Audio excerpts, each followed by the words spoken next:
कलिंग सेना पक्षर दाबी राज्यर प्रति पंचायत 100 जन युवक और युवती को ऋण मिलवा नहीं दाबी।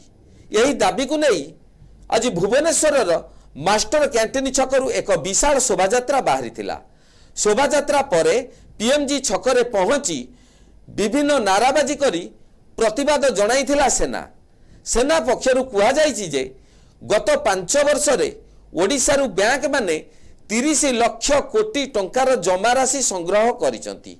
यही टंका मध्यरु अति कम रे 100 जन युवक युवती को 10 लाख टंकार ऋण मिलिले से माने उपकृत हेबे।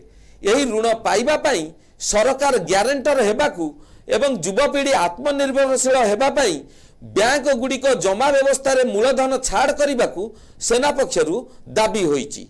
बैंक गुड़िक ओडिशारू संग्रह करुथिबा विपुल अर्थ को अन्य राज्य रे खटाई लाभवान हेउचंती।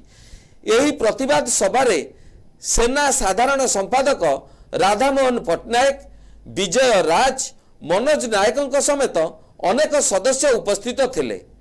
कटकरू सत्यदीप करंग रिपोर्ट, एनटीवी।